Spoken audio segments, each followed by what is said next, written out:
Ассаламу алейкум, мөхтәрәм милләттәшләр. Хәерле көн, кадерле тамашачыларыбыз, эфирда манзара тапшыруының 17 апрель җомга чыгарылышы. Кадерен белгән кешегә игелек күрсәтү кебек ләззәтле эш булмас дип язган күренекле мәгърифәтчебез Риза Казый Фәхретдин.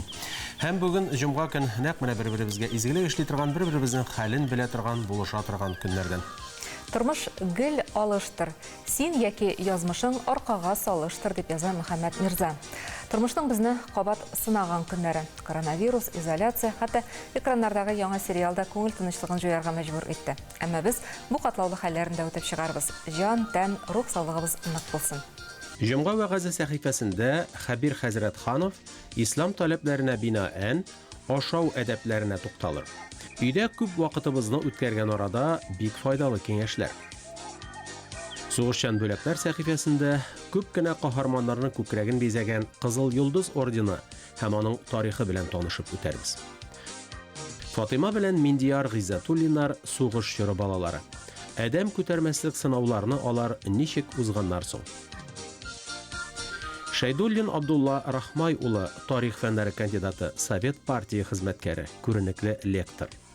Үзе Ширмешән районының Әмир авылында туган.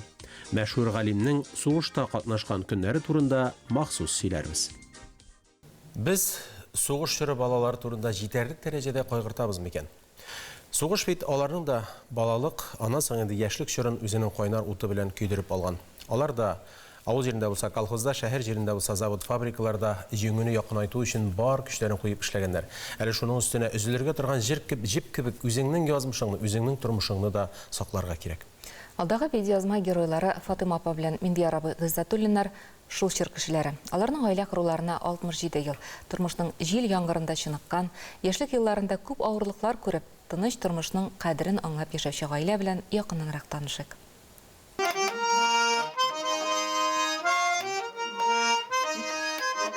Яшьчаклар бик авыр вакыт булды безнең сугыш вакыты инде. Чиргән бәрәңге җыеп, чиргән бәрәңге ашадык инде. Аннан соң jaгарга утын юк. Укырга Чамбулат дигән авылга 5 километр укырга төшәбез. Укырга төшкән җиңгелек чана тартып урманга. Чыбык-чабык ваклар җыярга, школга кадәр шуны җыярга төшә торган як jaгарга утын. Ана әйбәтен бирмиләр инде, серлек тотадыр, штрафовать итәдер, балтаны пешкән аладыр, серлекләр. Шулай итеп җирдек, аннан Чамбулатка укырга җирдек. Укырга җиргәндә мәктәптә ашата торганнар мондай вак бәрәңгедән аш пешерә торганнар. Атнага бер мәртәбә ашата инде. Без ашаткан көнне төшәбез, ашатмаган көнне колхозга басудан салам ташыйбыз. Аннан соң фирмадан тирес чыгарабыз басуга. Салам искәртеп, хәзерге шикелле түкләп калмый, яна фирма янында. Салам басуда кала, аны кар күмә, бер көнне казан карын көрибез, икенче көнне кар җавып төнне күмә. Шулай итеп кичкенә чана белән ташыдыр фирмага. Күпме гомер үтсә дә авыр еллар онытылмый шул. Ул дәвернең ачы хәсрәтен гармун моңына салып да, җырласаң җырлап, сөйли башласаң, сөйләп тә бетерерлек түгел диялар. Квартирага кердек 9 кеше. Башындагы шәлеңне җабынасын, тыйлагыр икән астыңа саласын. Шулай итеп ятасын, шуннан соң 3 малай идәндә ята инде. Хәзәйкәнең туны, толыбы эленеп тора шунда стенада. Мәхмүд әйтә, шушы тоннан диверсен ди, элгече өзелеп искә төшсен ниятенне ди. Салкын кичтән ягалар мич авылда кая. Хәзер генә батарея улашты. Иртә беләнгә катарлык. Урманга керәсе бар. Шуннан соң теге урман кисәргә барганда әниләр шул итләр бирә торганнар инде әзрәк ашка. Шул итне кем аны ак җипкә төреп сала ашка. Кем кара җипкә билгеле үзенеке ите, шулпасы бергә инде. Аш бит бергә пешә, бер кастрюльдә инде. Ит аерым инде, ана шул җиптән карап. Кемнеке сарык ите, кемнеке анда каз була инде. Шулай итеп ашый торган як. Балалар замана дәһшәтенә карамастан туа торган, гаилә дә ишле булып җитешә. Аларны ашатырга, киендерергә дә һич җиңелдән булмаган. Хезмәт күреп, аның ишендә кайнап, алай гына да түгел, тормыш нужасына бик иртә җигелеп үскәннәр шулалар. Шуңа да кичкенә Фатыймага мәктәпне укып тәмамлау насыйп булмаган. Ул 5 километр барырга кирәк, укырга кирәк, 5 километр кайтырга кирәк. Каячыл исланга. Шулай итеп укый алмадым. Беренче класстан да 30-нчы елгылар белән укымадым, 31 белән укыдым. Эш баш булмады. 4 километр янда укый башлаган школам Сап дигән авылда Ключи Сап. Анда төшәсен, аякка кияргә нитәргә юк. Җалан тәпи көскене сентябрьдә китәргә колхоз паспорт бирми. Паспорт алмагачна аннан Героушек кайтты да районнан 15 кеше кирәк Туровка, Кировка дип. Аннан мин Туровка язылдым. 3 ел Туровта эшләдем, 5 ай. Аннан кайткачыннан Миндияр армиядан кайтты. Аннан соң шулай итеп паспорт булгачыннан бабай монда заводка керде инде. Сәгем авырый, потому что мен армиядан кайттым, авыл малайы кем берген завод дип зиндиме. Кердим, бул слесарь булып кердим. Анда син изден эшләмисең тариф. Сиңа көнне менә күпмәсен шул гына бара, син кырык-кырыга кирип акча эшли алмыйсың. Шуннан соң әзрәк аякка баскач тотындым частныйда отопление язарга. Батарейлар эшләдек. Эштән чыгам да шунда чабам, я кайтам сәгать 10-га гына. Әле бит балалар бар, аларны бакчадан алырга шуннан кибеткә дә керергә кирәк. Ә ул заманда кибетләрдә озын чиратлар тезелгәнен искә ала сугыш чорында үскән аксакаллар. Миндияр абый белән Фатыйма апа бер-берсенә ярдәм итеп яшәгәнгә, адам күрмәстәй бу авырлыкларны үтү аларга җиңелрәк булгандыр. Бу гаҗәеп тә түгел кебек. Кеше-кешегә дус, иптәш, һәй туган дип тәрбияләнгән буын сугыш чоры балалары бит алар. Андыйлар бүген безнең җәмгыять өчен бигрәк тә кадерле булырга тиеш. Онлайн кунакханәбезгә рәхим итегез. Безнең белән элемтәдә Ярдәм Милли Ислам Хәйрия фондының матбугат үзәге җитәкчесе Римма Гатина. Хәерле көн, Римма. Сез бит инде билгеле булганча тормыш юлы дигән бик күркәм акция башлап җибәрдегез. Ул кемнең идеясе иде һәм ничек башланып китте? Ярдәм Милли Ислам Хәйрия фонды билгеле булганча 10 еллар дәвамында физик мөмкинлекләре чикле кешеләр белән эшли. Алар күрмәүчеләр, ишетмәүчеләр, коляскада һәм култык таяклары белән йөрүчеләр, ДЦП диагнозлы кешеләр. Менә бу хәлләр башлангач, коронавирус чыгып, үз изоляция шартларында тора башлагач, безнең менә бу физик мөмкинлекләре чикле булган кешеләр ничектер иләрендә бикләнеп калды шикелле. Чөнки алар безгә курсларга киләләр иде, төнләрне узалар иде. Шулай хәйрия проектларында катнашалар иде, хәйрия ашларында катнашалар иде.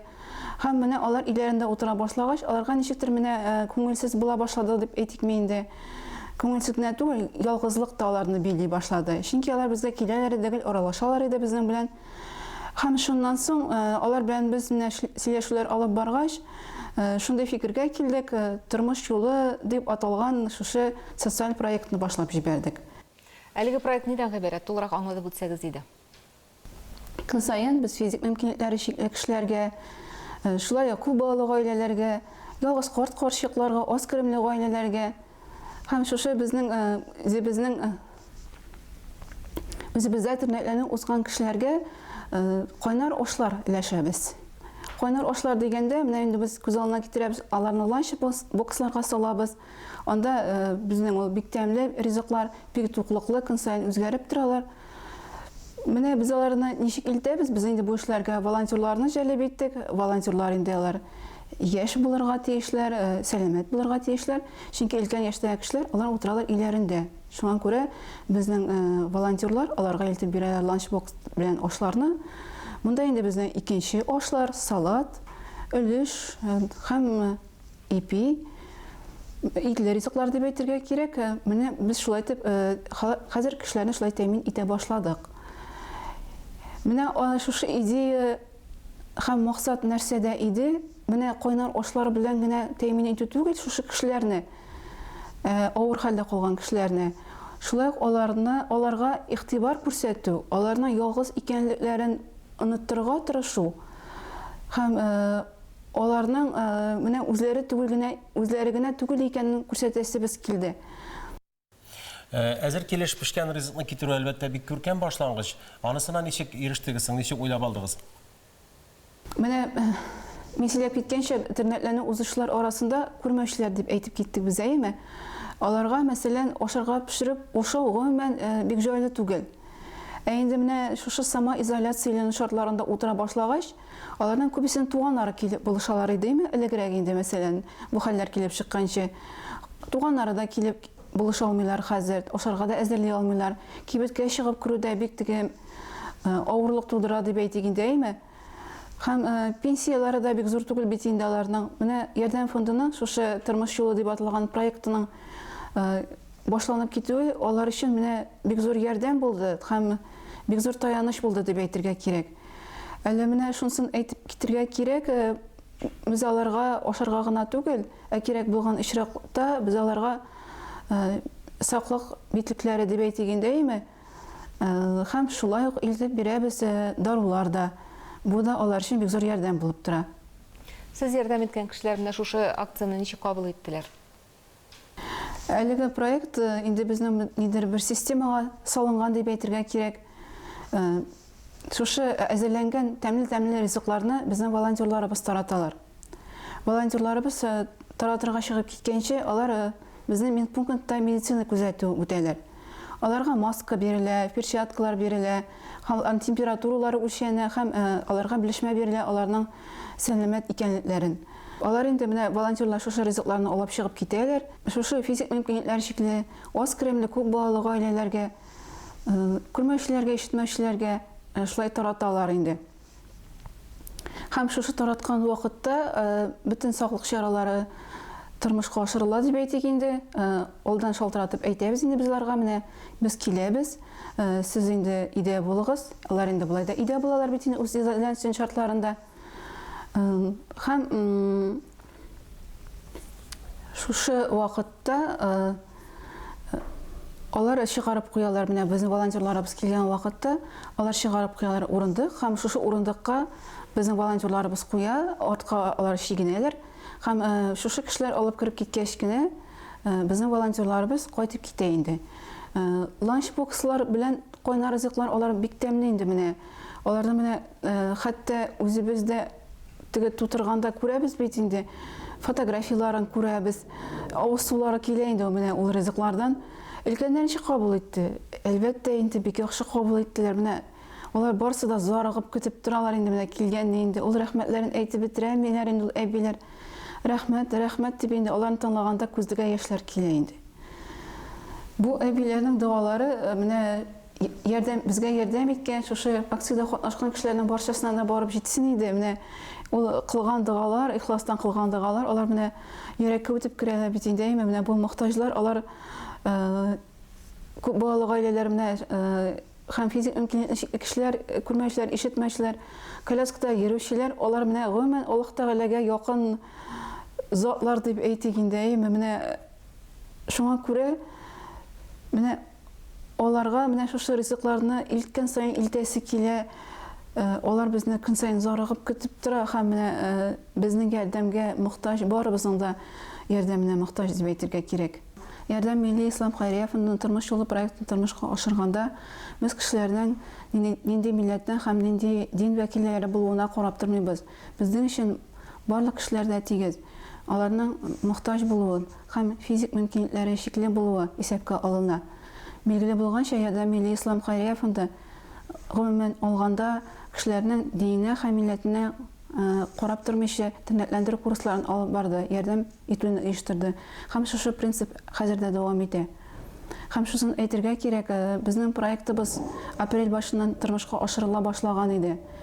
Һәм кешеләр бу проект турында беләләр, ярдәмгә мохтаҗ кешеләр бик күп. Һәм безнең операторларыбызның телефоннары һич тә тынып тормый, көн саен дистәләрчә заявка алына. Римма, җәмгыятьтән аерымлану, ягъни изоляция шуры әле дәвам итә. Димәк, сезнең тормыш юлы акциясе дә тукталмаячактыр дип аңлыйбыз. Алда әйтеп киткәнемчә, тормыш юлы проекты кысаларында безгә кайнар ашлар белән ланчбокслар китерүне сорап бик күп заявкалар килә. Һәм без моны сездән башка, хөрмәтле тамашачылар, игелекле йөрәкле кешеләр, олы йөрәкле кешеләр, сезнең ярдәмнән башка һич тә башкарып чыга алмыйбыз. Һәм менә форсаттан файдаланып, минем инде бу проектта инде катнашып килә торган кешеләргә рәхмәт әйтәсем килә. Һәм әле тагын бу проект турында ишетмәгән булсалар, әле бу проект турында белмәгән кешеләр булса, безнең бу игелекле изге эшләребездә һәркем катнаша ала. Әлеге проект күпме дәвам итә дигәндә, менә безнең кешебез күпме җитәчәк, без шушы проектны тормышка ашырачакбыз. Һәм без бик тә өметләнәбез сезнең ярдәмегезгә, сезнең булышлыгыгызга, хөрмәтле дуслар. Бу игелекле эштә һәркем катнаша ала. Бары тик теләк кенә кирәк. Әгәр дә Ярдәм Милли Ислам Хәйрия фондының тормыш юлы проектында катнашырга телисез икән, рәхим итегез, дуслар. Аллаһ Тәгалә барчабыздан разый булса иде. Бу игелекле эшкә сез дә кушыла аласыз, дуслар. Игътибарга мохтаҗ кешеләргә барыбыз да ярдәм итә ала. Кичкенә генә бер суммада алар өчен кайнар ризык кына түгел. Игътибарга мохтаҗ булган кешеләргә рухи яктан зур ярдәм дә булачак. Зур рәхмәт, Римма. Biz Ярдәм Милли Ислам Хәйрия фондының матбугат үзәге җитәкчесе Римма Гатина белән видео әңгәмә оештырдык. Тапшыруыбызны республикабыздагы дин йортлары буйлап видео сәяхәт дәвам итәр. Балтачның үзәк мәчетенә юл алабыз. Балтач үзәгендә беренче зур мәчет 1994 елның гыйнвар аенда ачыла. Гади генә мәчет түгел бу, үзенчәлекле. Аллаһның тагы бер мәхәббәт йорты. Биредә Рамил хәзрәт 10 елдан артык әтисе эшләгән мәчеттә имамлык итә. Вакытта ачылып, мәчетебез нәкъ Раҗаб аенда ачылды. Миграж кичәсенә якын вакытта, һәм менә шул вакытта инде Миграж исеме бирелде мәчеткә. Һәм дә инде 2007 елда, кайчанда бездә инде икенче мәчет ачылгач, Раиф мәчете ачылгач, аны соңында инде үзәк мәчет дип, халыкка җайлы булса өчен шул исемен аталып, бүгенге көндә үзәк мәчет дип йөртелә. Балтачларга мәчет ачылганчы ук китапханәгә йөреп дин сабагы алырга мөмкинлек булган. Мәчет ачылып бераз вакыт үткәч, подвал өлешен зурайтып, киңәйтеп, мәдрәсә итеп җайлаганнар. 2004 елда исә 1600 квадрат метрлы янкырма эшләтеп, мәдрәсәне тагы зурайтканнар. Мәчетебез шушы ачылган вакытта аның фарыз алына шундай 2 хадис язылган иде. Җафар хәзрәт Мубарак шул 2 хадисны сөйләп язган иде. Ул утлуб al-ilma min al-mahdi ila-al-lahdi, ham talab al-ilmi faridatun ala kulli muslim. Гыйлемне бишектән алып ләхәткә хәлек таләп итегез. Һәм гыйлем алу һәр бер мөселманга фарыз дигән 2 хадис язды. Һәм шунда менә шушы хадискә туры килеп инде без шушы бишектән алып ләхәткә хәтлек халыкка хезмәт кылу. Моннан 15 ел элек Казанның 1000 еллыгы исемендәге мәдрәсәнең филиалын ачканнар. Дини гыйлем алырга теләге булган һәркем бирегә килеп укый ала. Шәкертләргә укуны тәмамлаганда югары белем диплом тапшырыла. Агач эшләнгән, бу агачта аның җимешләре куйган, мәсәлән, Нас, Фарак, Ихлас сүрәсе язылган менә монда. Һәм ул өйрәнгән саен аңа инде бер сүрә өйрәнгән саен аңа йолдыз ябыштырып куела. Инде бу агач тутырып бетергәч, әтисе аңа бер бүләк алып бирә. Әсәләм тәрбия үзәгенә балалар 4 яшьтән йөри башлыйлар. Монда алар дини һәм дөньяви белем алалар. Зал биредә алар барга җыелалар, уйныйлар. Аннан соң инде өстәмә безнең 2 сыйныфка кереп дәресләр алалар. 2 сыйныфта аерым дәресләр алалар. Бергә алар шу саат өйлә вакытында бергә намаз укыйлар. Им азан итеп, камачы бергә намаз укыйлар. Намазларга күмәкләшеп шундый басым бергә укырга өйрәнәләр. Һәм дә иналар иртән килгәч Коръан укыйлар. Аннан соң инде бу шу вакытта Коръанга батлыйлар. Коръан хәрефләрен өйрәнәләр. Шулай ук инде табиат күнешләрендә хисаплаулар да һәм бөтен бала кирәк булган тәрбия нигезләрен биредә алар алалар. Шунда әйтик, мәсәлән, укытучы әйтте, әтиәнидә өйдә шөгыльләнә. Әйме? Һәм дә инде менә төп ялгыш без әтиәниләрнең. Без уйлыйбыз, тәрбия бирә мәктәп яки детсад. Һәм бу көндә кайберләр уйлый мәчет тәрбия бирә дип. Тәрбияне мәктәптә, детсадта, мәчеттә бирми. Мәктәп, детсад һәм мәчет тәрбия бирергә ярдәм итә. Әйтик, балага мәсәлән, әти-әни өйдә дуга өйрәнә укыша икән, бала өйрәнмәй аны. Кайчанда мәчеттә аңа укытучы үй ише биреп җибәрә икән, шу дуга өйрәнергә дип, ул инде башка балаларга кызыгып, аны өйрәнүсе килә башлый һәм бу әти-әнигә ярдәм итә дуга өйрәтергә балага. Шуның өчен дә менә теге әти-әнигә без шуны аңлатабыз, теге тәрбия нигезе ул гаиләдә. Гаилә бәхете ил бәхете диләр. Сабыйларга гаилә, дуслык, хөрмәт, игелек һәм башка юнәлешләр буенча аңлатулар алып барыла, киңәшләр бирелә. Җекчесе гомер буе шушы гаилә мәсьәләсен эшләгән Фирә Куддусовна, ул инде тулысынча гаиләдә кайбер гаиләләрдә ширк мәсьәлә чыкса, аңа мөрәҗәгать кылып алар инде гаилә килештерү ягыннан эшне башкаралар. Әмма теге гаилә үзе дип әйткәч, никах укылмый бирелә. Бу махсус никах алдыннан һәм гаилә кагыла мәсьәләләр. Шулай гаилә үзәге без бу елдан инде менә әниләр көне уңаеннан мәктәптә 8-нче, 9-нчы, 10-нчы, 11-нче класста кызларга әни булу әһәмияте хакында лекциялар үткәреп чыкты район буйлап. Биредә уку-укыту белән генә шикләнмиләр, балаларның интеллектын үстерү максатыннан бәйгеләр, ярышлар оештыралар. Коръан уку бәйгеләре үткәрелә безнең. Монда инде шу мәчет киңлеге файдаланып, безнең районыбызда 387 бала катнашты бу елны. Коръан уку бәйгесендә, менә фақат районнан гына, Балтач районыннан гына безнең. Инде ул безнең баскычлы ысул белән эшләнгән, ягъни бала кыска сүрә, 10 сүрә, 20 сүрә, ярты пара, 1 пара, 2 пара, ягъни шушы bir елны бала катнашты, икенче ел авылында катнашмый, югары катнаша тиеш була.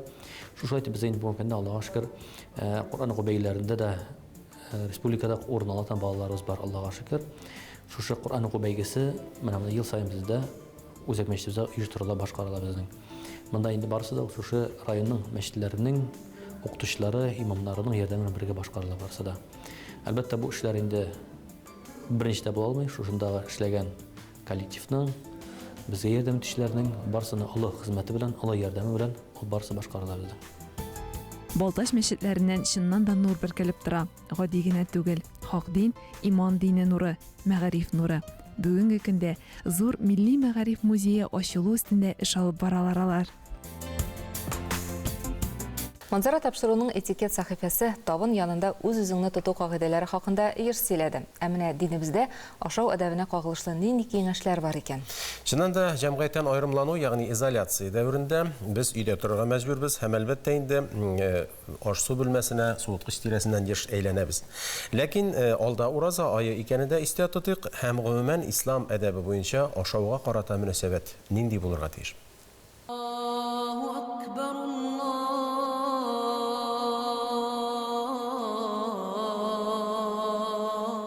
أعوذ بالله من الشيطان الرجيم بسم الله الرحمن الرحيم السلام عليكم ورحمة الله وبركاته hürmetli Müslüman ve Müslüme kardeşlerim. Evvelden Peygamberimiz Muhammed Aleyhisselatü Vesselam ayta rizq aşarga niyetlediniz iken kullarınızı yuvağız dey. Kullarınız şista bulsun dey.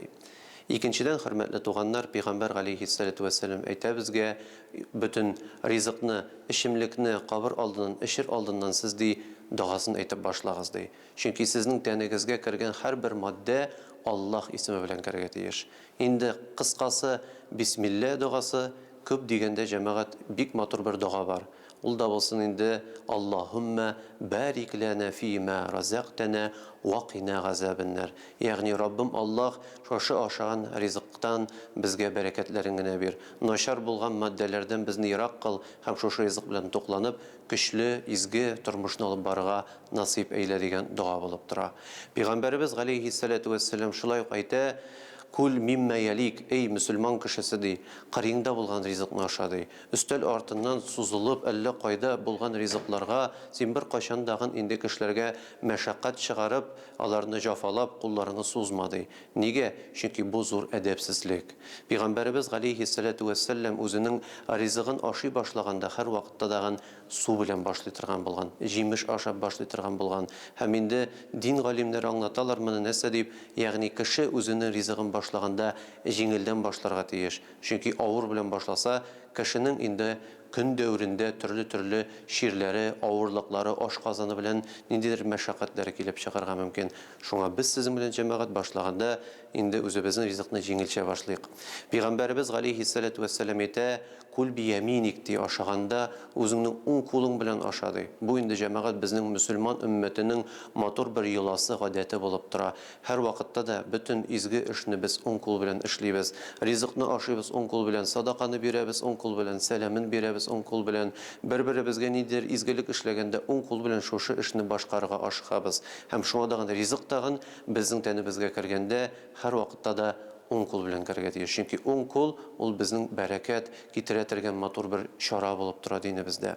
Пәйгамбәрбез галейһиссалату вассалам безгә әйтә, күп ашау ул ди исраф кылу ди. Шуңа дагы безгә ул үзенең махсус инде киңәшен бирә. Үзегезнең ашказаныгызны 3кә бүлегез ди. Берсе булсын ди каты ризыкка ди, икенчесе булсын ди эчемлекләргә ди, һәм өченче өлешен үзегезнең ашказаныгызда һава өчен калдырыгыз. Ягъни инде җәмәгать бер кайчандагын тамакны нык иттереп, туйдырып ашарга түгел, ә инде мөселман кешеләр әйтмешли, хушланып ашарга кирәк. Чөнки туйдыра җәмәгать тамагын хайваннар гына, ә без ул ризыкны хушланып ашыйбыз. Бер кайчандагы җәмәгать үзебезнең ашказаныбызны тутырып, ой мин тора алмыйм, мин инде авыррак булды, ширлим, әйдәгез әле бер дару кабыйм тегелә юк. Мөхәммәд галейһиссалату вассалам әйтә, үземнең өммәтем өчен иң курыккан әйберләрнең берсе ди, ул ди күп ашау ди. Мин ди куркам киләчәктә мөселманнар күп ашап, таза, зур булып бетерләр ди. Шуңа дагы безгә, мөселман кешеләренә үзебезнең ризыгыбызны карга кирәк. Аның микъдарын күп ашыйбызмы, аз ашыйбызмы, ризыгыбызның сыйфатын яхшы ризык мул яки зарарлы ризык мул. Шуңа дагы җәмәгать безнең үстебездә зур вазифа. Шушы ризык безгә җәмәгать файда китерү генә түгел, ул безнең өчен сау-сәламәтлек китерә торган ризык та булырга тиеш. Шуңа дагы хөрмәтле туганнар, Раббыбыз Аллаһ Тәала ашаган ризыкларыбызга бәрәкәтләрен бирсен. Чөнки шушы бәрәкәтле ризыклар аша без сезнең белән зур җиңүләргә ирешәчәкбез. Зур инде бәрәкәтле эшләрне булдыра алырбыз. Һәм инде шушы ризыкларны тәмамлап бетергәч, шулай ук дуга белән тәмамларга кирәк.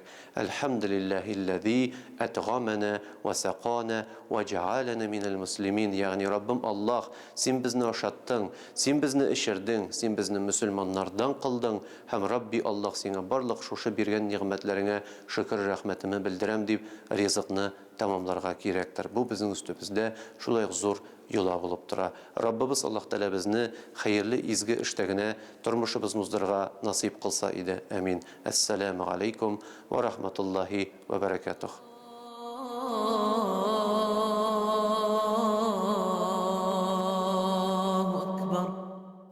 Рамазан айына санаулы вакыт калып бара. Һәм бу тема безнең тапшыруыбызда көннән-көн ешрак яңгырар. Хозур ТВ каналында эшләүче коллегаларыбыз әзерләгән видеоязмада ураза хакында. Бүгенге чыгарылышта күренекле шоумен Айваз Садыров беренче мәртәбә ураза тотып карау хакында сөйләр, һәм әлбәттә инде дин кардәшләребезгә үзенең киңәшләрен дә җиткерер. Ураза тотуга килгәндә, бу төшенчә гомумән миңа инде кичкенәдән таныш, чөнки әбием бик диндар кеше иде, барлык дугаларны өйрәткәндә һәм әлбәттә инде дин белән бәйле йолаларны аннан үрнәк алды. Уразага килгәндә шулай ук. Хәтта беренче тапкыр тотып караган уразам минем бик иртә башланды дип әйтәсем була. Бәлки икенче, өченче, хәтта беренче класста да бәлки тотып караганмындыр. Чөнки ул вакытны әле беренчедән минем беренче, икенче класста укыганда ураза Рамазан ае туры килә иде кышка, көн кыска, шуңа күрә тотуы да җиңел иде. Ләкин шуңа да карамастан, безнең укытучылар, башлангыч класс укытучылары ураза тотканны белсәләр, безгә әлеге уразаны тоттырмыйлар иде, сүгәләр иде. Хәтта махсус рәвештә мәҗбүри ашатканнар да бар иде. Әле дә хәтерлим, бер юлы шулай ашарга чыгарып җибәрделәр дәрестән, уразада икәнлеген белеп, мин ашарга ярамаганны аңлап, кырыда ашаган булып кына кыяфәт китердем дә, ашадым дип, курсакны сыпырып килеп кергән идем һәм ахырга кадәр тотып бетердем. Шулай ук безнең иптәшләр, танышлар арасында, минем дус малайларым арасында ураза тотучылар бар иде. Кемгәдер әбисеннән, кемгәдер гомумән авыл зур түгел бит инде ул. Малайларның берсе генә булса тотса да тиз тарала. Безнең арада бар иде ул вакытта кем озаграк ураза тота дигән төшенчә. Кемдер 5 көн тота, кемдер 10 көн тота, кемдер 1 көнгә җитә. Әле шуңа өстәп көннең дә үз дәрәҗәләре булырга мөмкин иде. Кайбер ихтияр көче җитеп бетмәгән егетләр, малайлар дип әйтик инде, тотырга мөмкин тулы көнне түгел, ярты көнне, ләкин шуңа да карамастан, безнең авыл имамы Насух хәзрәт аларны да мактый иде, матур сүзләр белән. Менә бүген ярты көнне тоттың, иртәгә тагын бераз артыграк тотырсың дип, чөнки бер караганда ураза тулысынча кабул да ителмидер. Ураза дөрес саналмыйдадыр, ләкин имамның шулай үсендерүе аларны ахыр чиктә тулы көн тотуга илтте. Кызыклы хәлләргә килгәндә, бер юлы Рамазан айы туры килде, минем Арча педкөлетендә бәрәңгедә эшләгәндә. Студентларны ел сайын, бу күп уку йортларына хас әйбер инде, ел сайын сентябрь айында бәрәңге җыярга җибәрәләр. Безне җибәрделәр Наласа, Ялгышмастан авылына, Арча районынан Наласа авылына. Анда егетләр гадәттә эшли грузчик булып. Гадәттә егетләр грузчик булып эшли, күз алдына китерегез. Иртәнге 6-да 7-дә торып чыгып китә. Кичке сәгать әле кызлар 6-да кайтсалар да, егетләр 10-9 кайта алмый. Беренчедән, әлбәттә, авырлыгы турында монда әйтеп торуның кирәге юктыр. Чөнки көн дәвамында физик эшне син башкарасың, ашамыйсың, хәл бетә. Һәм ул вакытта ризыкны айрым грузчик егетләргә ашхана ябылганлыктан алып куялар иде айрым бер урынга. Егетләр кайтып айрым ашханага кирмичә генә ашыйлар иде. Минем очракта шуның кадәр хәл бетә торган иде, хәтта ки мин иртән сәхәр ашарга, торырга җай калмый торган иде. Шуңа күрә мин максималь рәвештә кич белән ифтар дип әйтеп булмый инде, ифтарда син сугына чиргә өлгерәсең. Эшең беткәчен ашыйсың да, иртә белән сәхәргә турып тормыйсың. Күзеңне ачып ниятлисең да, тагын йокларга ятасың.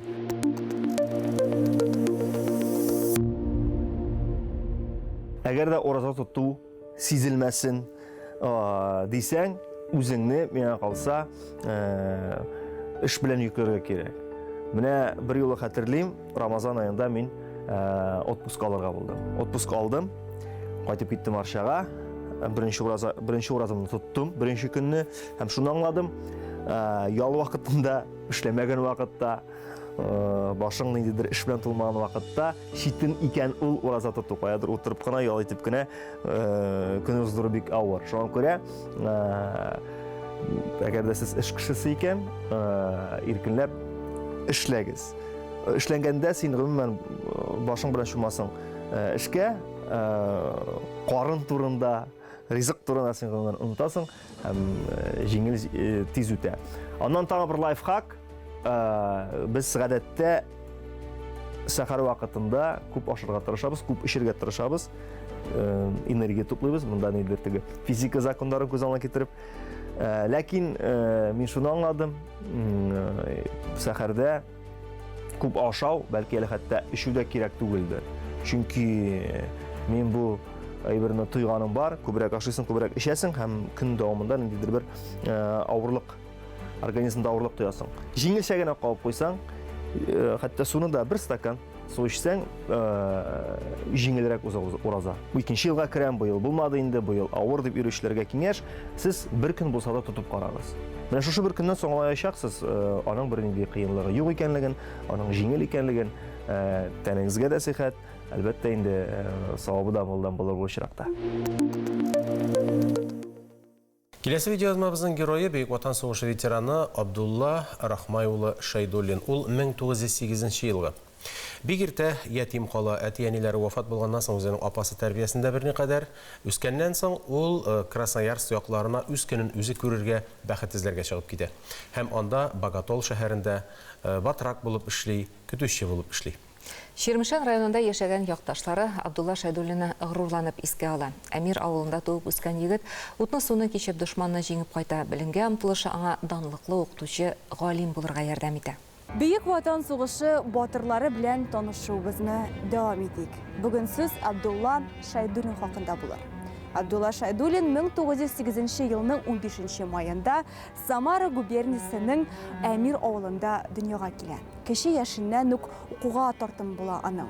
Тарих фәне белән кызыксына, бәлки шуңа да үз тормышын әлеге фәнне өйрәнүгә багышларга була ул. Лашман мәктәбен тәмамлагач педагогика көллиятенә юл ала. Аннан соң Томск педагогика институтының тарих факультетында укый. Соңыннан сугыш башлана. Абдулла Шәйдуллинны Томск шәһәренең 346-нчы укчылар дивизиясенең 1164-нчы полкына НКВД полномоченные вазифасына алалар. Шул чорда хәләл җефетенә юллаган хатлары сакланган. Алардан берничә үзекне тыңлап китик. Минем акыллы хатыным, сөекле тормыш иптәшем. Сиңа кайнар кочагымны, чиста мәхәббәтемне һәм хөрмәтемне юллыйм. Барлык назым, хисләремне җөмләләргә әверелдереп язарга вакыт юк. Син моны аңлыйсың, беләм. Йөрәгем дөрләп яна. Синең тән җылысын, иреннәреңнең тәмен, хөрмәтеңне ерак араларда да тоям. Белсәң иде, син шундый яшисем килә. Мин әле алга таба да яшәрмен. Син дә һичшиксез яшәрсең. Тизрәк дошманнарны җиңеп, синең яныңа әйләнеп кайтасы иде. Яшәү ягы яхшы, ашаталар, бик күп эшлим, китап укымыйм, шулай да роман язарлык вакыйгалар эчендә кайныйм. Ватанның иминлеге өчен көчемнән килгәннең барысын да эшләрмен. Шикислар кылычын моңарчы татып карамаган дошманнарга юл куймам. Сәлам белән кулларыңны кысып синең Сашун. Кайчан чыгып китүебез билгесез, әмма бик нык әзерләнәләр. Саратов өлкәсенең Вольск шәһәре, 20 сентябрь 1941 ел. Саратовтан Абдулла Шайдуллинны Смоленск өлкәсенә җибәрәләр. 1942 елның 17 гыйнварында ул бик каты яралана. Сул кулы һәм күкрәк читлеге зарар күрә. 5 ай дәвамында Казакъстанның Актүбә шәһәрендә 3601 госпитальдә дәвалана. Соңыннан Казанга кайтарыла. 1942-1943 елларда Киров районының 3697 госпиталендә политбүлек буенча башлык урынбасары, политкомиссар вазифасын башкара. 1943 елның гыйнвар аеннан исә Казанда ВКПБ-ның Киров райкомына 2 секретарь итеп билгеләнә. 1943-1945 елларда Мәскәүдә югары партия курсларында укый.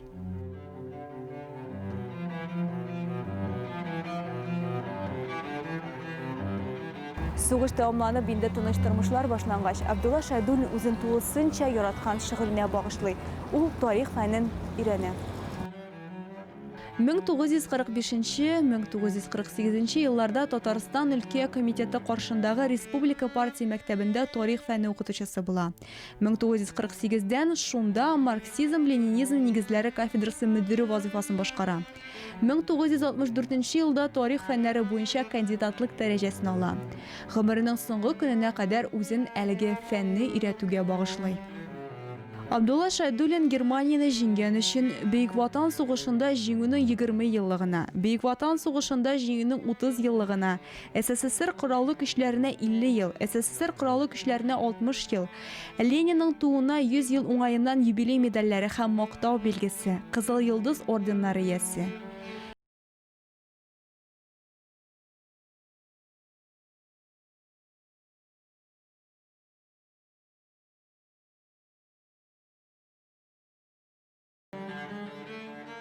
Яңа ғасыр телеканалында батырларға хат проекты дәвам итә. Хатлар килә, без аларны эфирдан инде күптән укыйбыз. Әлеге проектта сез дә катнашырга теләсәгез, сугышта һәлак булган яки хәбәрсез югалган туганнарыгызга хатлар яза аласыз. Гаиләгезнең бүгенге тормышы, уңышларыгыз, республика казанышлары, җиңүнең әһәмияте хакында язарга, батырларга рәхмәт сүзләрегезен җиткерергә мөмкин.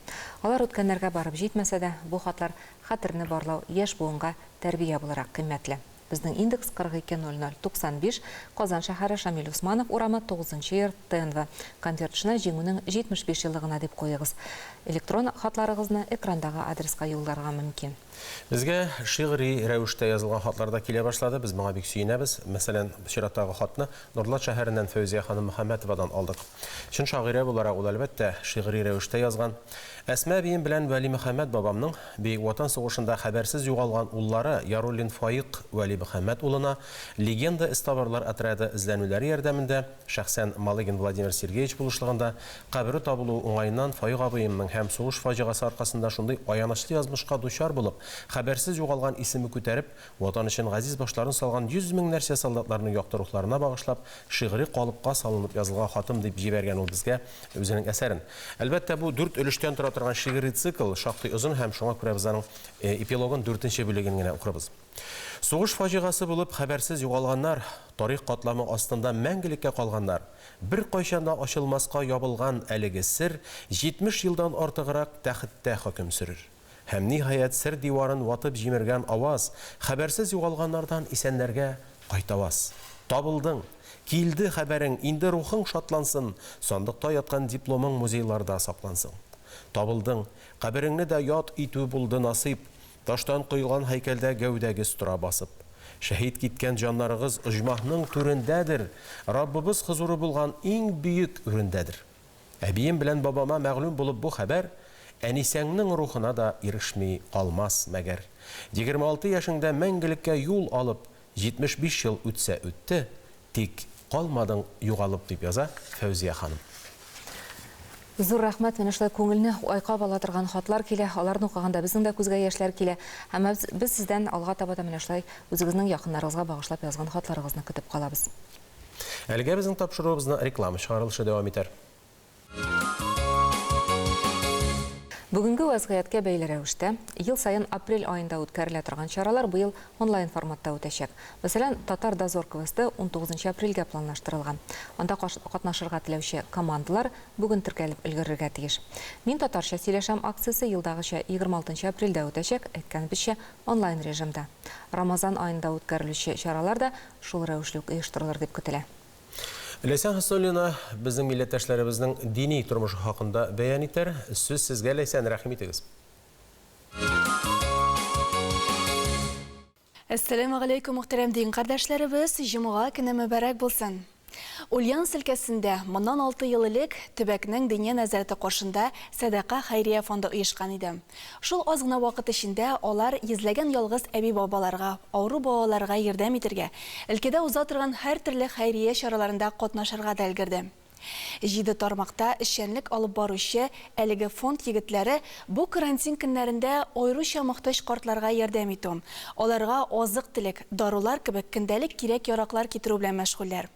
Аларның изге гамәлләре хакында Рәмис Сафин хәбәр итә. Әлбәттә, кыска гына вакыт аралыгында садака фондының зур эшчәнлеге турында сөйләп бетереп булмас. Алар аңа мохтаҗ да түгел. Дөресрәге, андагы егетләр үз эшләре, кылган изге гамәлләре хакында гомумән сөйләргә дә яратмыйлар. Дөресрәге, аларның эшчәнлеге турында төгәл саннар сөйли. Узган ел гына да алар изгелек эшенә 4 миллион сумнан артык акча тотканнар. Мы очень плотно стали работать с больницами.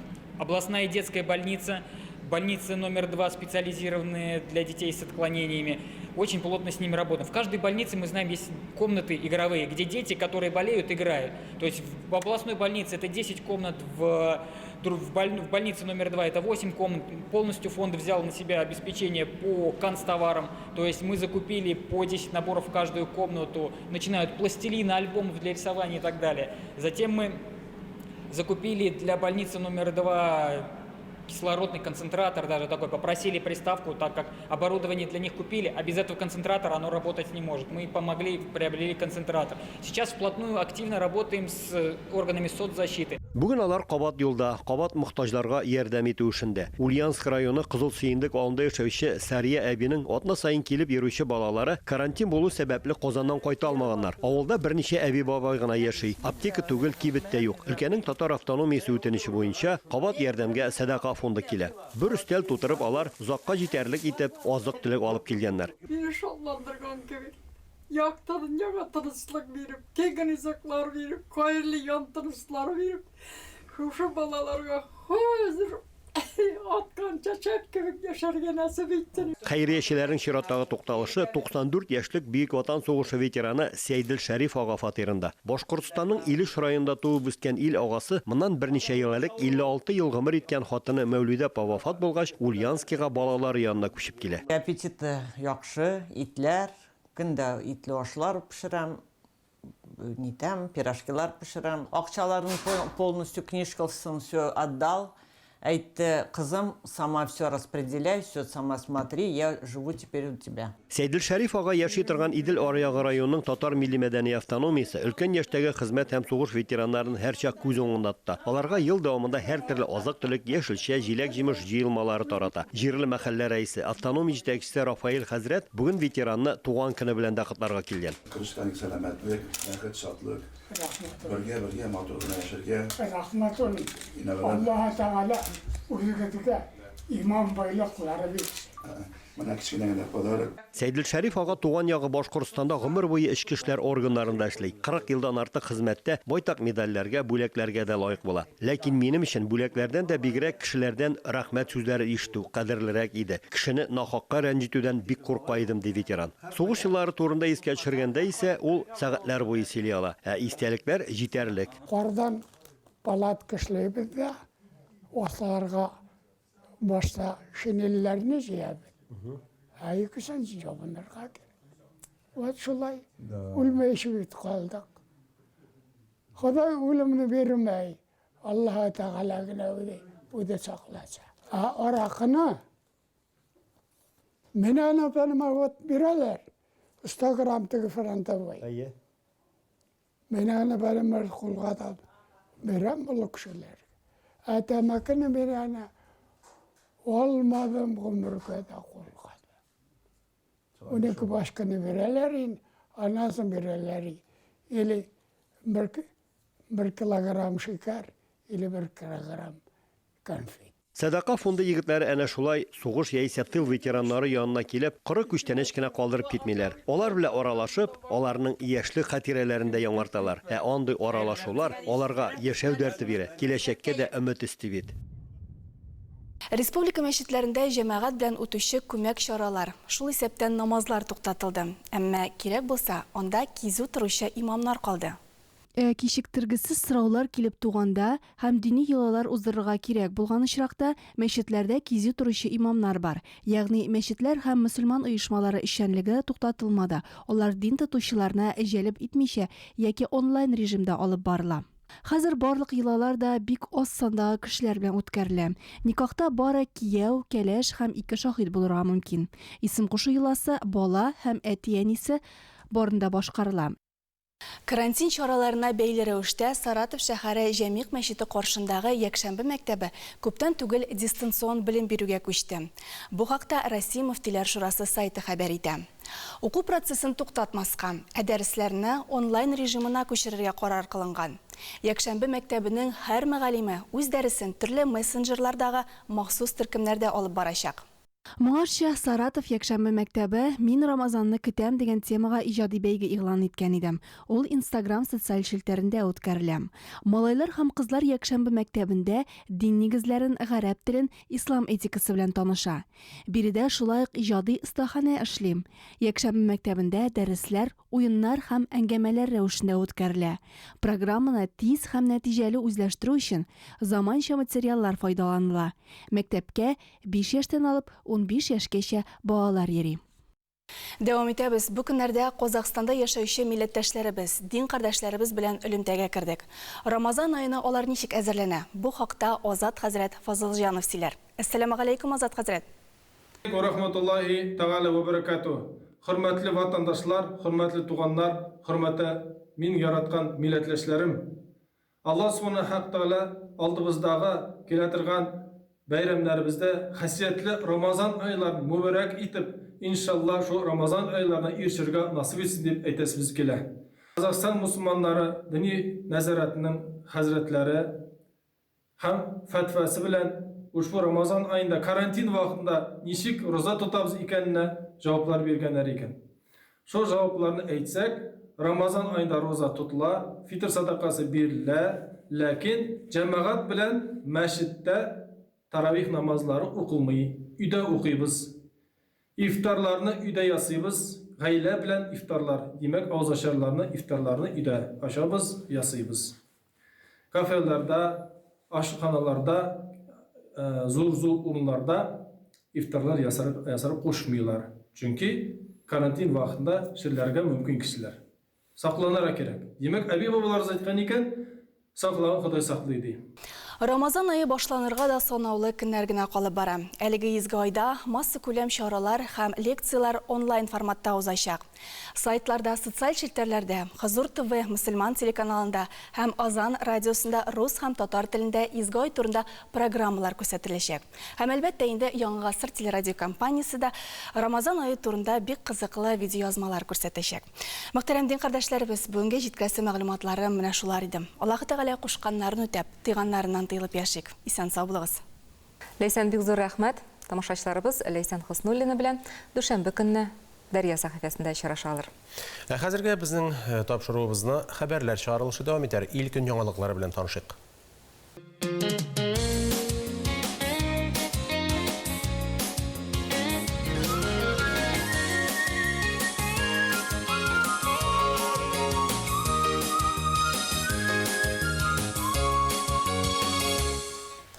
Хәерле көн, саумысыз мөхтәрәм газиз кардәшләр. Сез Манзара информацион музыкаль тапшыруының икенче өлешен карыйсыз. Исәнмесез, тамашачыларыбызның һәр барчасына да ихлас сәламнарыбызны юллыйбыз. Бүгенге көн барыбызга да күңел керлеге, җан һәм тән сихәтлеге алып килсен. Сугышчан бүләкләр сәхифәсендә күп кенә каһарманнарның күкрәген бизәгән Кызыл Йолдыз ордены һәм аның тарихы белән танышып үтәрбез. Фатыйма белән Миндияр Гыйззәтуллиннар сугыш чоры балалары. Әдәм күтәрмәслек сынауларны алар ничек узганнар соң? Экология әйләнә-тирә мөхит турында без инде хәзер ныграк сөйләшәбез. Саба урман орлыкчылыгы үзәгендә мәсәлән имән үстерү линиясе ачу ниятләнә. Аллаһы бирсә, киләчәктә инде имән үсентеләрен шуннан барып алырга мөмкин булыр дип уйлыйбыз. Экологик темаларга күчкәнбез икән инде ул полиэтилен куллану темасында актуальлыгын кабат искә төшерик. Планетабыз полиэтилен калдыкларына күмелеп харап булырга мөмкин.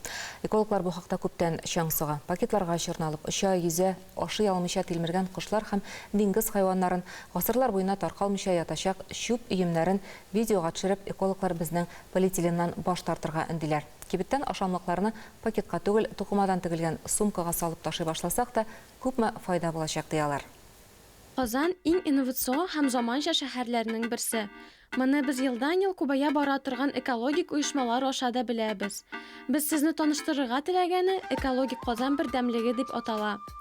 Андагы волонтерлар шәһәр экологиясенә һәм тулаем планетага битараф булмаган актив гражданнар. Алар бүгенге заман кешесенә кавыршыннан, ягъни пластиктан баш тартырга киңәш итә. Чөнки ул 400 ел дәвамында гына таркала торган материал. Организовала это все девушка, ее зовут Рената. Вот она тоже. 4 ел элек Рената чүпне аерып җыю һәм экология темасына караган төрле идеяларны чынга ашыра башлаган. Аны Германиядагы кешеләрнең әйләнә-тирә мөхиткә карата мөнәсәбәтләре рухландырган. Ташландык кавыршын һаваны, җир суны агулый. Шуңа күрә аны бөтенләй кулланмаска кирәк дигән фикерне кешеләргә җиткерергә телибез. Волонтерлар әлеге темага караган өйрәтү дәресләре үткәрә. Ел сайын уза торган экофестивальдә катнаша, тематик фильмнар күрсәтә. Анда күп тапкыр кулланыла торган капчыклар, сумкалар да сатыла. Киң танылган проектларның берсе Икенчел Шимал һәм кием салым кабул итү мобиль пункты. Волонтерларның ул көннәре аеруча кызык уза. 4 сәгать дәвамында кешеләр кием салым, пластик алып киләләр. Тагын 4 сәгать волонтерлар киемнәрне төрле савытларга таратып, машиналарга төйи. Шуларны эшләүдән алҗаган активистлар өйләренә төнлә генә кайтып керә алалар. Последний раз у нас на акции было 1500 человек. 1600, да. 1600, да. Соңгы мәртәбә безгә 1600-дан артык кеше һәм 41 волонтер килде. Социаль челтәрләрдә 150-гә якын волонтер бар. Шулай ук без яшел офис хезмәтендә башкарабыз. Кайбер компаниялар үз офисларын табигыйләштерергә тели. Әйтик, күп кенә офисларда бер кулланышлы кавырчын стаканнар куелган кулерлар тора. Аларны керамик стаканнарга алыштырырга тәкъдим итәбез. Хәзер барысы да эшкә барганда пластик стаканнарга салынган кофе сатып ала. Бу үзенә күрә кешенең стилен күрсәтә шикелле. Мондый стаканнарны гомумән кулланмас өчен безнең шәһәрдә Майкап Плейс хезмәте ачылды. Кеше кафега үз термосын тотып килсә, ул сайлаган кофега сатучылар ташлама ясый яки бөтенләй бушлай бирә. Шулай ук күп кенә кеше зарары азрак булыр әле дип кагаз стаканга салынган кофе сатып ала. Әмма шуны онытмагыз, кагаз стаканнар да кавыршын әлпәсе белән эшләнгән. Шуңа күрә аларны эшкәртеп булмый. Шул стаканнарның капкачлары полистирол материалыннан җитештерелә. Ул 60 градус җылылыкта зарарлы химик матдәләр булып чыгара башлый. Кеше мондай стаканнан кофе эчкәндә агулы матдәләр дә йота. Активистлар моңа аеруча игътибар итәргә өнди. Например, пластиковые карты и зубные щетки. Их не принимают в Казани на переработку. Казан заводлары пластик карталар һәм мисвәкләрне, теш щеткаларын эшкәртергә алынмый. Без аларны арендага алынган складта туплыйбыз да эшкәртергә Санкт-Петербургка җибәрәбез. Оешмабыз күп тапкыр куллана торган бахиллар, полиэтилен пакетлар урынына тукыма капчыклар җитештерә. Аларны ярма, җиләк җимеш, яшелчәләр салып кую өчен кулланырга мөмкин. Бер капчык 50 сум тирәсе тора. Тик сез аны өйдәге кирәкмәгән тукымалардан да үзегез тегә аласыз. Кызганыч ки, оешманың әлегә үз офисы юк. Шул сәбәпле интернет аралашу өчен бердән-бер платформа булып кала. Алар кайчагында иҗади индустриялар резиденциясендә штабта очрашалар. Экоактивистларның Мәскәүдәге сыман аерым офисына ия булу алар өчен әлегә хыял гына булып кала. Әмма волонтерлар бар көчләрен туплап, төп максатларына юл тоталар. Соңгы вакытларда иммунитетны ныгыту, сәламәт яшәү рәвеше барыбыз өчен дә актуаль. Әнә шул максаттан киви ашау минем уйлавымча максатка бигрәк тә ярашлы, чөнки ул С витаминына иң бай җимешләрнең берсе. Шунысы гаҗәп, кивинең барлыгын әле үткән гасырның 2нче яртысында гына белгәннәр. Аңарчы кеше кермәслек калын джунглида качып кына үсеп утырган икән. Әлегә киви, лимон һәм зәнҗәбил табыры кебек артык кыйммәтләнергә өлгермәде, файдасын күреп калыйк.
Сүз көчле ул, мәгънәле ул, сирәк булса. Тыңлаучысы да, аңлаучысы да зирәк булса дип язган Сәгыйть Әрәмиев. Әнә шундый зирәк тамашачыларыбызга милләтебезнең күренекле галиме Фуат Галимуллин алып барган сәхифәне тәкъдим итәбез. Әткәм-әнкәмнең теле. Шуннан да соңгы вакытларда без гарәп теле белән татар теле арасындагы сүзләрендә еш кына утыйбыз. Икесендә дә әйтелеш ике төрлерәк. Мәсәлән, бер дин тотучы кардәшем белән телефоннан матур гына сөйләшкәннән соң, ул миңа изге теләкләр теләде. Мин инде кабул булсын, амин дип әйтеп куйган идем. Ул әйтә, алай дип әйтелми, амин дип әйтергә кирәк ди. Соң мин әйтәм, амин бит ул кеше исеме. Әссәламу алейкум, хөрмәтле телевизор караучылар. Бүген без сезнең белән изге китабыбызның исеме Коръән турында сүз алып барырбыз. Коръән гарәпчәдән ул уку дигән мәгънәне белдерә. Һәм әлеге китап безнең халкыбыз өчен бик изге чыганаклардан санала. Аны мәгълүм булганча борын-борыннан, чиста урыннарда гына, тастымалларга төрүп кенә саклаганнар. Аны саф килеш, тәһәрәтләнгән хәлдә кулларына алганнар. Һәм аны укудан ләззәт тапканнар. Күңелләре сафланып калган. Менә шушы Коръән сүзен еш кына төрлечә әйтәләр. Хәтта дин әһелләре бездә шулай итә. Алар үзләренең мәчетләрдә ясаган чыгышларында яки радио, телевидение аша булган чыгышларында төрлечә яңгыраталар. Коръән, Коръән, Куран һәм башкача әйтәләр. Сөз бір үк изге китабыз турында бара. Шуңа күрә аны енді халық қабыл иткәнчә әдәби телебезгә үтеп кергән һәм шунда ныклап урнашып яшәүче Коръән дип әйтелештә куллансак ничек булыр икән? Менә бу турыда дин әһелләребезнең ныклы, абруйлы сүзләрен көтәбез.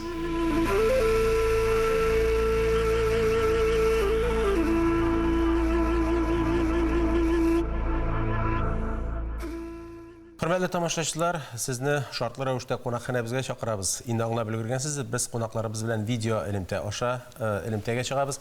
Һәм бүген матбугат ветераны, журналист Василия Рахимова белән сөйләшәбез. Ассаламу алейкум, Василия апа. Хәерле көн, Василия апа, хәлләрегез ничек? Үз изоляция, аерымлану чоры ничегрәк үткәрәсез?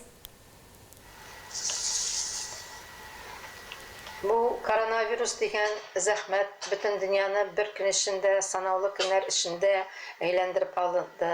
Мөселманнар моны Аллаһ Тәгаләнең сынавы дип кабул итәләр. Аллаһ Тәгаләгә ялварып, хәлебезне җиңеләюен без үзебезнең дугаларыбызда, кулларыбызны күтәреп сорыйбыз. Менә узган атнада гына Казакъстан Республикасы мөфтие әйдәгез җәмәгать җомга намазыннан соң барыбыз да, илә намазыннан соң җомга көнне һәр беребез үзебезнең иебездә, һәр кыйткада, иләребездә теләк телик дуа кылып, Аллаһ Тәгаләнең бу афәтеннән тизрәк үзе чарасын күрүен, үзе коткаруын сырык дип мөрәҗәгать итте. Һәм мин моны кем моны ишетә, кем юк, үземнең шушы телефондагы дусларыма, фейсбукташларга берәм-берәм таратып утырдым. Безнең динебездә бер шундый матур әйбер бар бит, елмаю да садака ди. Менә шушы мәгълүматлар ирештерүем дә күбесе әле аның шул хәбәрне ишеткәч язалар. Рәхмәт, менә ярый белдем әле диләр, яки инде миңа ачып биргән формада менә шулай эшләдем әле диләр ахырдан. Менә шушындый эшләр мөселманнар арасында Аллаһка шөкер барып тора. Бу бер Россиядә гына түгел, бу әйберләрне бөтен дөньяга тәрҗемә итәргә дә кушалар. Әйтик, мин бу хәбәрне Төркиядәге кардәшләремә җибәрәм, Австралиягә җибәрдем, Малайзиядәге кардәшләремә җибәрдем. Әлбәттә, инде кызым яшәгән Баварияга озаттым. Тагын үземә яңа әйбер ачтым, вакытыгызны ничек үткәрәсез дигәннән соң. Менә Коръән укыйбыз, теләк телибез, зикрләр әйтәбез дидем. Аллаһ Тәгаләгә сыгынып, кулларыбызны күтәреп, ихластан дуа кылабыз. Инде дуа кылганнан соң да вакыт бар, дус ишләр искә төшә, кардәшләр, һәр көнне кайсында булса шалтыратам, хәлләрен беләм. Аларның шуның хәле мине искә алып шалтыратуңа рәхмәт дип сөенүләре, менә хәл белешүебез бер-беребезнең. Василия апа, фикерегезне дәвам итегез, без тыңлыйбыз. Озын сүзнең кыскасы, дин кардәшләребез, дусларыбызның үзара хәлләрен белешеп, алар белән әңгәмәләшү үзе бер рәхәт. Мин менә шулай итеп аралашам да, алар шатланалар, ничек искә төшердең әле дип. Үземә шалтыратсалар, мин дә шатланам. Менә шулай бер-беребезгә кирәк булып, бер-беребезне барлап яшик. Үз кием дип Рамазаныбызны матур итеп каршыларга барыбызга да насип булсын. Безнең күңелләребезне чистартырган айларга шатлык, куаныш белән керә алсак иде. Амин, иншалла, шулай була күрсен. Рәхмәт сезгә. Рәхмәт. Кунагыбыз белән саубуллашып, бу көннәрнең актуаль темасын дәвам итик. Өйдә утырганда күп хатын-кызларның кул эшләренә алынырга җае чыкты. Җыештыру, пешерү мәсьәләләрен хәл иткәч, тегү-чигү сәләтебезне искә төшерергә мөмкин. Шуннан да хәзер инде медицина битлекләрендә үзебез теккәлибез бит инде ешкына, димәк, энәләр тагын актуаль. Аларны саклау өчен, аларны куллану өчен энә мендәрчекләре тегү милли стиль сәхифәсенең үзәктәге темасы булачак. Соңгы вакытта медицина битлекләрендә үзебез тегәбез икән, димәк, энәне кулга еш алачакбыз. Энә кадый торган мендәрчекләр милли стиль сәхифәсендә тәкъдим ителер. Бүгін біз қабаттан модельер Лейсан Хажиева ұстаханасында. Әлбәттә инде хуҗабикәләр қағаз қаламнарын алғандыр дип ышанам. Бәлки сезнең ишендә кызыклы мәгълүмат булыр, аны да теркәп куярга онытмагыз. Бүген нәрсәләр ясыйбыз икән? Кемне сөендеребез икән? Хәерле көн, Лейсан. Хәерле көн, Лейсан. Без бүген тагын дизайнер булабыз, интерьер дизайнеры. Хәтерләсәң, без инәләр өчен шукырдан бик матур гына игольница ясаган идек. Инде мин эшкә килдем. Эштә карасам, bütün инәләр кайда нинди инә ята, шуның барысындан җыярга булдым. Ә инде җыярга нинди татар тагын эшпишмак яратмый. Шәйгә эшпишмак ясарга булдым. Аның өчен безгә кирәк була, мәсәлән, безнең менә шундый бер драп сыймак я, флис я, трикотаж алсагыз була. Менә минем драп калды. Шул драпдан мин кисәк алдым. Без кичкенәне генә бүген ясыйбыз. Аның өчен мәсәлән, әйтик, безгә түгәрәк кирәк була. Һәрбер хатын-кыз, пешергән хатын-кыз камыр белән шатлаган, белә аның ничек формасы. Мин алдым диаметр 14 см. Менә шулай бер түгәрәк булды. Без аны кисәбез.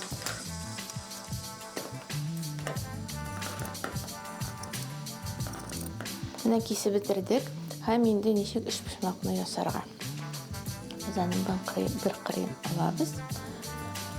Соны алабыз. Мулине ол декоратив шов. Бик матур декоратив шов ясый. Һәм менә шулай иттереп. Ишкә якта кайтырабыз.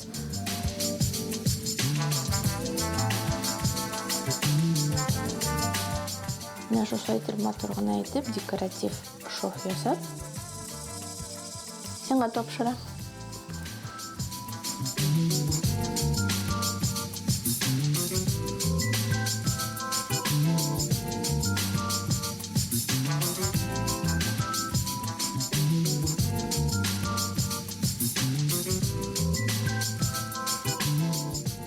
Ике якны дагын ясадык эшпишмакны һәм бер ягына калдырдык. Ни өчен? Без анда шулай ук синтепон я экопух тутырабыз. Экопухны махсус кибеттә алып була. Менә шулай итеп тутырабыз.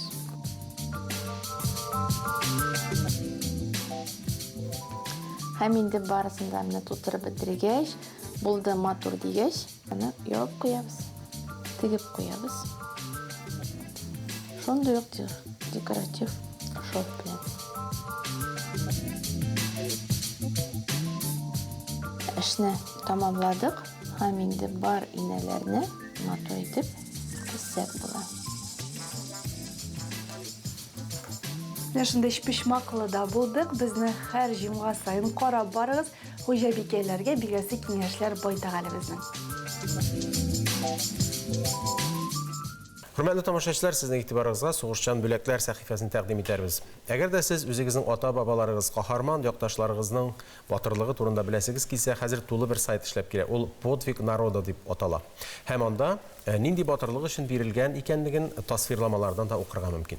Бүгінгі сәхифәдә Қызыл Йылдыз ордені хакында мәгълүматлар ишеттербез. Аның белән 3, 4, 5, хәтта 6 тапкыр бүләкләнгән кешеләр дә булган. 1930 елдан алып 1992 елның 1 январына кадәр илебездә 3 миллион 876 мең 800 дәнә Кызыл Байрак ордены тапшырылган. Йылдызчык, аны солдатлар һәм офицерлар үзара шулай дип йөрткәннәр. Кызыл Йылдыз ордены Советлар Союзында 1930 елның 6 апрелендә кабул ителгән. Аны баштарак Советлар Союзы оборонасындагы уңышлары өчен тапшырганнар. Беренче Кызыл Йылдыз ордены белән 1930 елның 13 маенда күренекле Совет гаскәр башлыгы Василий Константинович Блюхер бүләкләнә. Бөек Ватан сугышы елларында ул 20 мең солдатка тапшырыла. То есть, если первоначально до 1936 года, получается, до 1936 1936 елга кадәр әлеге ордендагы Кызыл армияче винтовкасын туры тотып торган хәлдә булса, соңрак аны уң якка таба күчереп куеп сүрәтлиләр. Әйтерсең, ул минутында дошман белән көрәшкә ташланырга әзер тора. Солдатның аяк киемендә бераз үзгәрешләр кичерә. Татарстан Республикасы Милли музейында 28 Кызыл Йылдыз ордены саклана. Ишеше Сыртланова, генерал Сафиуллин, нейрохирург Иваненко. Әлеге исемлекне башка каһарманнарны санап дәвам итәргә мөмкин. Орден белән бергә солдатларның батырлыгын тасвирлый торган документ та тапшырганнар. В наградном листе написано: что красногвардеец, красноармеец Евгений Бусыгин, музыкант-санитар. Минем қолымда Қызыл армияшы Евгений Бусыгинның батырлық қағазы. Ул 1941 елның декабрында Мәскәү тирәсендә барган бәрелешләрдә яралы солдатларга ярдәм иткән. Аның барлык батырлыклары әлеге кәгазьдә тәфсилләп язылган. 1944 елдан башлап әлеге орденны Кызыл армия сафларында 15 елдан артык хезмәт иткән солдатларга бирә башлыйлар. Ә соңгы тапкыр әлеге орден 1991 елда тапшырыла. 61 ел эчендә барлыгы 4 миллионнан артык Кызыл йолдыз ордены тапшырыла. Виртуаль қонақханабызға рәхим итегез. Элемтәдә филология фәннәре докторы Әлфәт Закирҗанов. Без әдәбият яңалыклар турында сөйләшербез. Әлфәт абый, хәерле көн. Без быел Фатих Кәриминең билгеле булганча 150 еллыгын билгеләп узабыз бугай. Ул нинди шәхес? Аны әйтеп узыйк әле. Әйе, агымдагы ел әдәбият сәнгать яңалыкларына бик бай. Әгәр үткән тарихыбызга мөрәҗәгать итәбез икән, без зур юбилейлар булуын күрәбез. Быел 19 йөзнең икенче яртысында, 20 йөз башында яшәп иҗат иткән танылган мәгърифәтче, журналист, иҗтимагый фикер үсешенә зур өлеш керткән Фатих Кәримигә 150 ел тула. Фатих Кәрими татар мәгърифәтчелек әдәбиятына зур өлеш керткән шәхес. Аның Салих бабайның өйләнүе, Мирза кызы Фатима, Нуриддин хәлфә, Хаялмы хакыйкатьме кебек әсәрләре үз вакытында басылып чыга һәм киң катлау укучыга яхшы таныш була. Фатих Кәримине без танылган журналист буларак искә алабыз.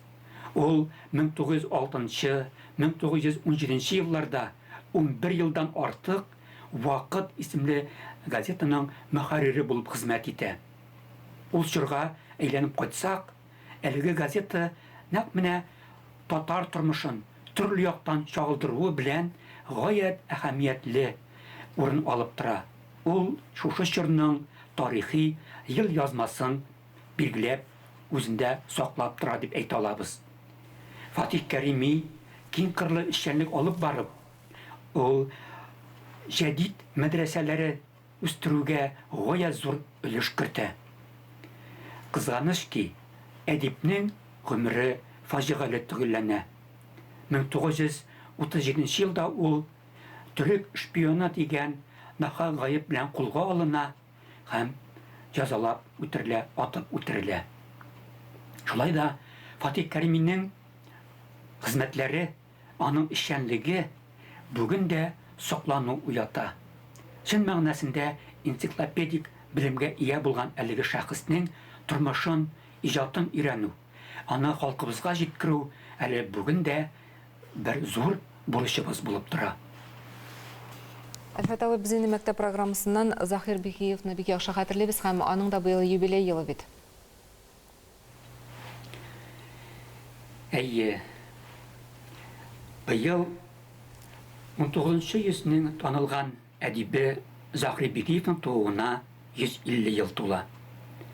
Захир Бикиев татар әдәбиятында меңнәр яки гүзәл хадишә, зур гынаклар, Мәгърәннәхрдә сәяхәт исемле әсәрләре белән урын алды. Аның иҗаты үз вакытында ук югары бәяләнә. Вафатыннан соң аның турында Фатих Амирхан, Абдулла Тукай кебек шәхесләребез гаять югары бәя биреп язып чыгалар. Тукай Захир Бикиев үлеменә багышлап язылган мәрсиясендә мондый фикер әйтә. Үзең вафат булсаң да, якты исемең, эшләгән эшләрең мәңге күңелебездә сакланыр. Захир Бикиев меңнәр яки гүзәл хадишә, зур гынаклар романнары белән татар әдәбиятында детектив жанрга нигез сала. Белгәнебезчә, бу жанрда җинаять эшләре тикшерелә. Аның әсәрләрендә үз чоры татар дөньясы чагылыш табып, әдип бүгенге безгә, киләчәгебезгә комачаулык иткән һәр төр искелек арталыкны, начарлыкны усал фаш итә. Меңнәргә Хузакыз Хадиша, зургынаклар әсәрләрендә сурәтләнгән гыйбрәтле вакыйгалар, гыйбрәтле геройлар язмышы аша укучысын алгарышка, яңарышка өнди. Ул бигрәк тә гаилә тәрбиясе, мәктәп мәдрәсәләрдә укытуның торышы өчен борчыла. Татарның бүгенгесе һәм киләчәген кайгыртып, аны башка халыклар казанышларын өйрәнүгә, билим алуга, дөньяви фәннәрне өйрәнүгә чакыра. Захира Бигиев әсәрләре инде шактый вакыт үтсә дә, бүген дә гаять заманча яңгырый һәм кызыксынып укыла. Көбебез бу көннәрдә өйдә утырырга мәҗбүр булсак та, социаль-иҗтимагый тормыш, җәмгыять тормышы тукталмый, әлбәттә дәвам итә. Һәм шул уңайдан без Тукай премиясенә кандидатларны да барлыйбыз. Алар арасында быел шулай ук әдәбият галиме Зөфәр әфәнде Рәмиев тә бар. Аның хакында да әйтеп үтсәгез иде, Әлфәт абый. Соңгы вакытта әдәби җәмәгатьчелекне Габдулла Тукай исемендәге дәүләт бүләгенә кемнәр лаек булыр икән дигән сорау кызыксындыра. Әлеге мәртәбәле бүләккә тәкъдим ителүчеләр арасында Галимҗан Ибраһимов исемендәге Тел, әдәбият һәм сәнгать институтының хезмәткәре Рәмиев Зөфәр Зәйни улы да бар. Зөфәр Рәмиев киң җәмәгатьчелеккә яхшы билгеле таныш галим. Әлеге бүләккә аның Габдулла Тукайның тормышын, иҗатын өйрәнү белән бәйле берничә хезмәте тәкъдим ителә. Зөфәр абый Тукай энциклопедиясын эшләүгә зур өлеш керткән шәхесләрнең берсе. Ул озак еллар дәвамында әлеге эшчәнлеккә җитәкчелек итә. Үзе 125 мәкаләнең авторы буларак та аның мәртәбәле, лаеклы урыны бар. Зөфәр абый Рәмиев Габдулла Тукайыбызның 6 томлык сайланма әсәрләрен бастырып чыгаруга да үзеннән җитди өлеш керткән шәхесләрнең берсе. Ул авторлар коллективы белән җитәкчелек итә. Берничә томның фәнни редакторы буларак та аның эчендә кайный. Һәрбер мәкаләне, һәрбер хезмәтне күз уңыннан үткәреп, аларга фәнни бәяләмә дә бирә. Зөфәр абый Рәмиев үзенең 30 ел гомерен Габдулла Тукайның тормышын, иҗатын өйрәнүгә багышлый. Аның йөзләрчә мәкаләләрендә Тукай әсәрләренең тексты, Тукайның тәхәллүс псевдонимнары, әсәрләренең басылып чыгу һәм таралу тарихы турында күп санлы хезмәтләр урын ала. Ул аның иҗатын җентекләп өйрәнгән, чын мәгънәсендә Тукайчы галим буларак киң танылу алды. Шуңа да улуг галимебезнең киң кырлы эшчәнлеге Тукай исемендәге зур бүләккә лаек дип саныйм. Зур рәхмәт әңгәмәгез өчен. Әлфәт әфәнде, сезнең белән инде виртуаль рәвештә генә түгел, менә шулай студияда күрешергә насыйп булсын дигән теләктә калабыз. Чыннан да шулай, нәкъ менә шул сәбәпле пандемия чорында без өйләренә барып геройларыбызны төшерә алудан мәхрүм әлегә.